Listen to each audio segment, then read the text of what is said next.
Memperlakukan siswa secara adil berarti bahwa semua siswa menerima perlakuan yang sama tanpa memperhatikan kebutuhan mereka. Konsep ini tentu tidak tepat, karena memperlakukan siswa secara adil berarti bahwa masing-masing siswa menerima perlakuan, akses, dan sumber daya yang mereka butuhkan untuk mencapai kesuksesan sebagai wujud personalisasi dukungan di kelas. Hal ini bertujuan untuk membantu siswa mencapai potensi maksimalnya dan mempercepat proses belajarnya. Personalisasi dukungan ini dapat diwujudkan melalui pembelajaran berdiferensiasi, yaitu pembelajaran yang berpihak kepada siswa, bermakna, dan relevan dengan kebutuhan, ragam keunikan, dan juga karakteristik masing-masing siswa.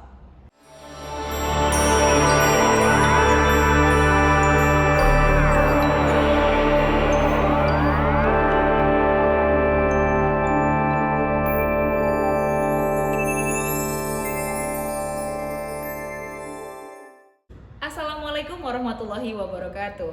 Salam sejahtera untuk kita semua. Om Swastiastu, Namo Buddhaya, salam kebajikan, Rahayu. Perkenalkan, nama saya Lina Wijayanti, guru SD Al-Khairiyah 1 Surabaya. Dalam kesempatan kali ini, saya akan membagikan praktik baik dalam menerapkan pembelajaran berdiferensiasi mata pelajaran matematika pada materi faktor bilangan di kelas 4 SD. Saya meyakini bahwa semua siswa mempunyai potensi untuk belajar matematika dengan baik. Namun terkadang materi disampaikan dengan metode yang terlalu abstrak dan tidak berpihak kepada siswa.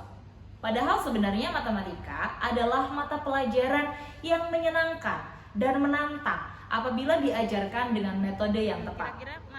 Faktor bilangan contohnya. Materi ini sebenarnya masuk dalam ranting materi bilangan yang cukup abstrak bagi sebagian siswa. Sehingga tantangannya adalah guru harus bisa merancang pembelajaran sesuai dengan level atau tahapan belajar murid. Enaktif, ikonik, dan simbolik, yang saya singkat menjadi ACE, adalah salah satu teori belajar matematika dengan pengelompokan tahapan belajar. Bagaimana dengan pelaksanaannya? Pembelajaran ini memanfaatkan media konkret berupa mat cube link, papan flanel, dan kartu bilangan, serta disediakan pula 4 ragam worksheet sesuai dengan tahapan ACE.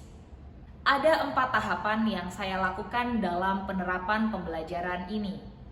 Tahapan awal yang saya lakukan adalah dengan merancang desain dan melaksanakan asesmen diagnostik dengan harapan saya bisa mendapatkan gambaran tentang posisi murid, apakah murid tersebut ada di tahapan enaktif, ikonik, atau simbolik.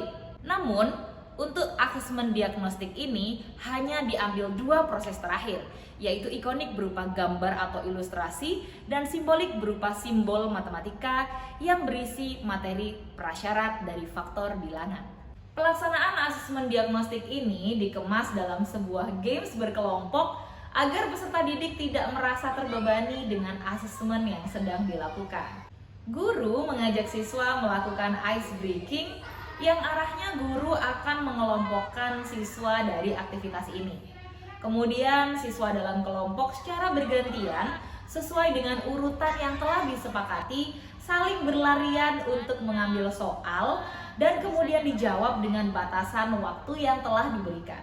Pada tahapan kedua, saya melakukan identifikasi hasil dan mengklasifikasikan siswa ke dalam 3 kategori kemampuan, yaitu paham utuh, paham sebagian, dan belum paham. Pemetaan ini kemudian didapatkan 4 kelompok dengan 1 kelompok paham utuh, 2 kelompok kemampuan paham sebagian, dan 1 kelompok dengan kemampuan belum paham. Tahap ketiga adalah mendesain pembelajaran ACE. Berdasarkan asesmen diagnostik, saya membuat 5 aktivitas pembelajaran. Aktivitas yang pertama adalah menggunakan mat cube link untuk kelompok siswa dengan kemampuan belum paham dan diberikan aktivitas yang bersinggungan langsung dengan benda-benda konkret. Kelompok inilah yang akan melalui proses tahapan belajar enaktif terlebih dahulu. Aktivitas ini hanya ada di station 1.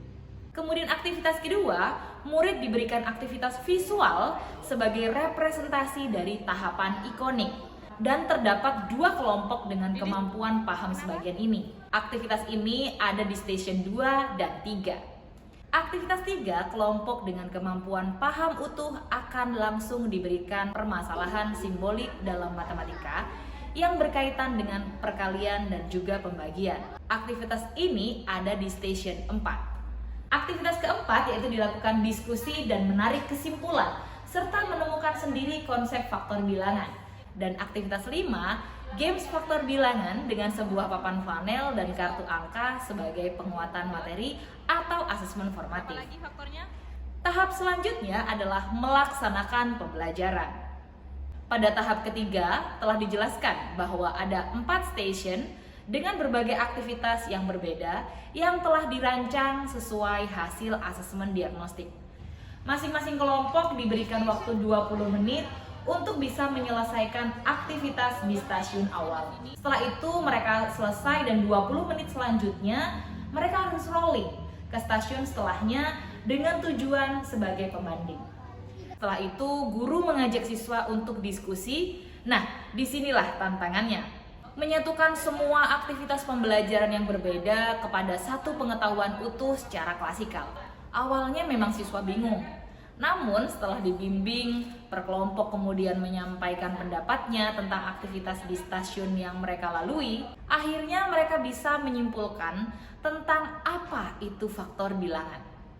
Bagian paling seru yang lain adalah pada pelaksanaan asesmen formatif, di mana siswa dalam kelompok saling memberikan soal faktor bilangan dengan bantuan papan flanel dan juga kartu bilangan.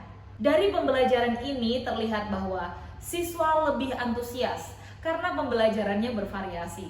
Selain itu, siswa belajarnya berangkat dari level kemampuan mereka, sehingga siswa tidak merasa terbebani dalam belajar matematika. Pembelajaran juga jadi lebih bermakna karena siswa mengalami sendiri proses untuk bisa mendapatkan definisi dari materi tersebut. Pembelajaran ini bisa membantu guru untuk bisa memberikan pengalaman belajar yang menyeluruh dan juga utuh kepada peserta didik. Dan guru bukanlah sumber satu-satunya untuk siswa belajar dan bisa menemukan konsepnya sendiri. Namun, catatan untuk diri saya sebagai refleksi dan juga mungkin bermanfaat untuk Bapak Ibu guru yang lain adalah penting sekali bagi murid untuk bisa merasakan semua aktivitas di setiap station agar guru semakin yakin di kategori mana peserta didik itu bisa memahami dan peserta didik bisa merasakan semua proses mulai dari enaktif, ikonik, dan juga simbolik. Berikut adalah praktik baik yang sudah saya lakukan di SD Al-Khairia 1 Surabaya. Semoga bisa bermanfaat. Terima kasih. Wassalamualaikum warahmatullahi wabarakatuh.